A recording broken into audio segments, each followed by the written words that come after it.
Welcome back, everyone. In today's video, I'm going to go ahead and cover Game 6 of a First Book of Morphy. We are still on opening rule number 2, developed with threats. In this game, it is a blindfold simultaneous exhibition in Paris, 1859. This time, white, with the white pieces, Buzinski, and Paul Morphy has the black pieces facing the King's Gambit. So let's go ahead and begin that game. And we have E4. And again, I'm going to go ahead and read some of the notes here. E5 from the book. F4. E captures F4, bishop C4. Okay.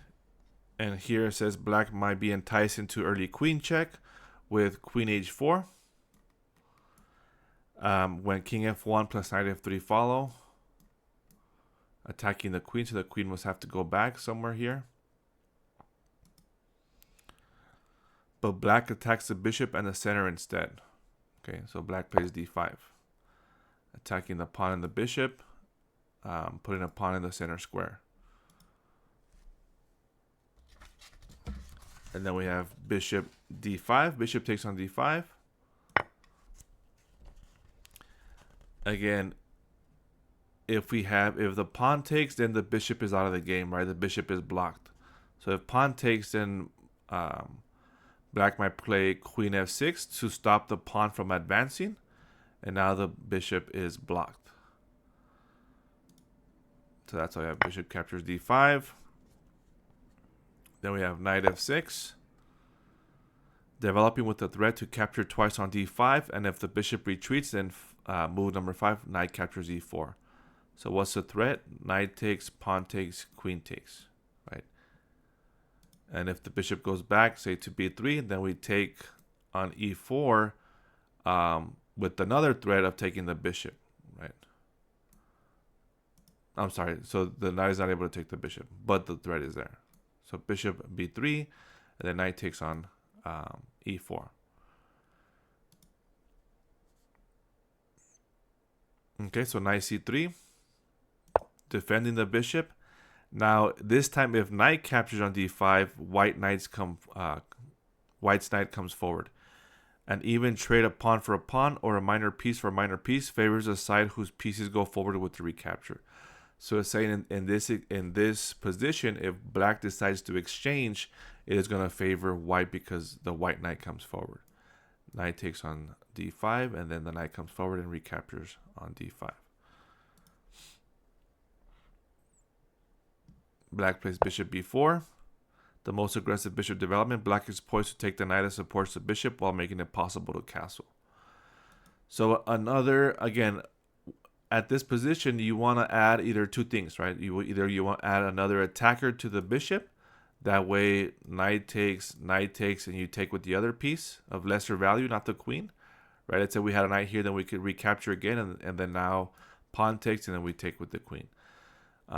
If that is not possible, then we try to remove the defender that is a knight on c3, which is what black played. Bishop b4 was a threat. Takes. Again, pawn takes, knight takes, pawn takes, and then we play maybe queen d6 to stop the pawn from going forward. And then we can start playing c6 to attack the pawn. The pawn takes, we take the pawn, and then now with recapturing on c6 with our pawn, white has no pawns in the center, right? d3 by white. Again, Purdy said always unpin because our pieces have almost no value when they are pinned, so it must be a mistake to create pins on our own pieces. Knight f3 is a standard move. Okay, so instead of d3, knight f3 is a standard move. Queen f3 deserves attention because it props up d5. So queen f3. Again, defends here the pawn and the bishop, right? So if for some reason knight takes, the pawn takes, and then now the pawn is defended by the queen.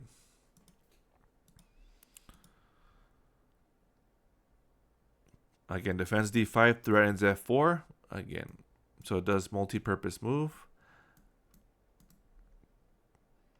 And in case of bishop c3, right, if bishop takes, then since we didn't play, since this pawn is still here, then the queen can just recapture and have the diagonal here. Right. So again, it's explaining the move queen f3. So knight captures d5, e captures d5, and then black castles. And then what's the threat? It says black has rook e8 in store. If white were to block with knight e2, then f3. Right. So again, this is the general plans, right? It might happen in a different move order, but this is kind of the general threats that black has, as we're going to see in the game. Here it has another possible variation. White must consider removing that pawn by f4. Right, so castles, white can play f captures on bishop captures on f4.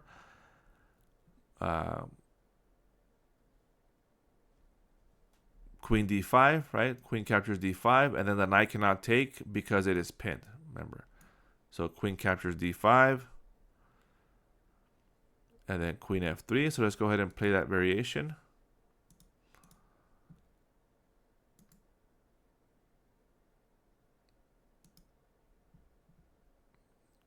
Queen f3, rook e8, knight e2. Well, this is a different one, right? Queen f3, queen takes.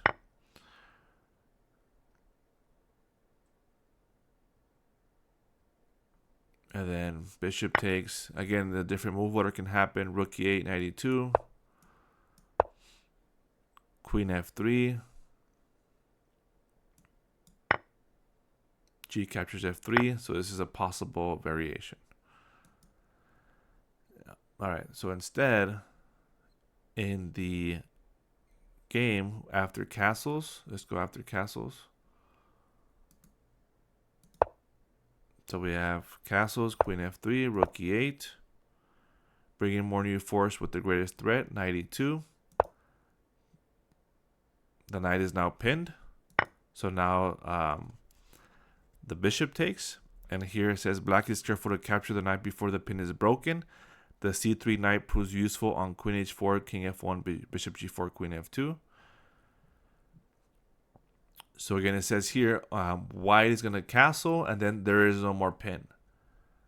Right? So here, when bishop takes, now knight is able to retake, and then white's pawn structure is still in place.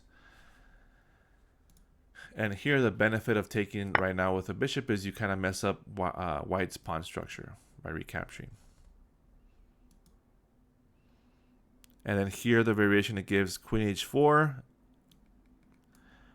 The knight on c3 is useful on queen h4, king f1, bishop g4, queen f2.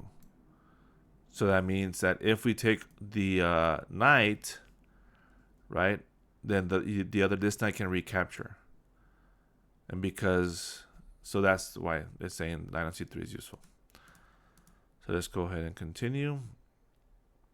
Bishop captures c3, and we still have queen h4.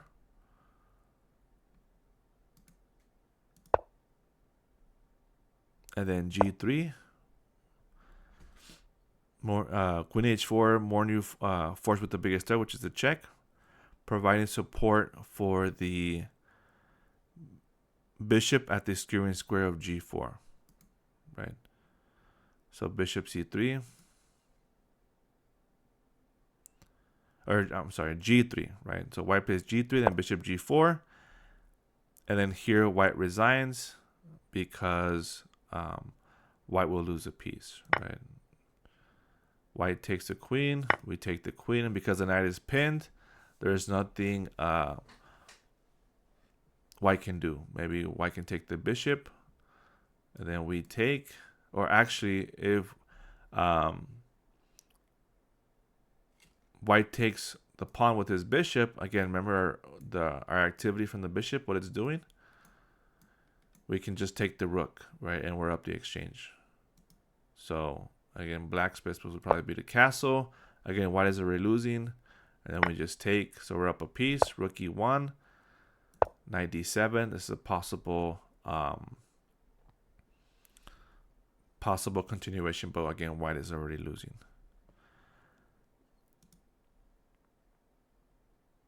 Okay, so let's go ahead and recap the whole game real quick to see if we can find any moves where white wasted time. And then I'll add the analysis from Stockfish. Again, Stockfish just shows that white blundered one move, and that was a losing move.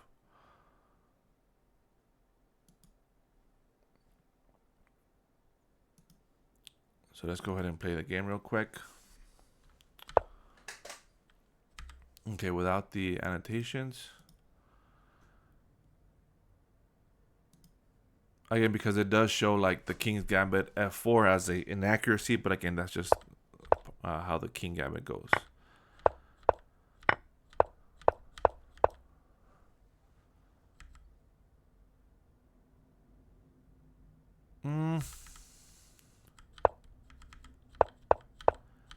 And again, this is just from the developing perspective of developing your pieces, right? So instead of d3, again, white could have just probably developed a knight, which defends this knight, right? And then gets the king ready to castle.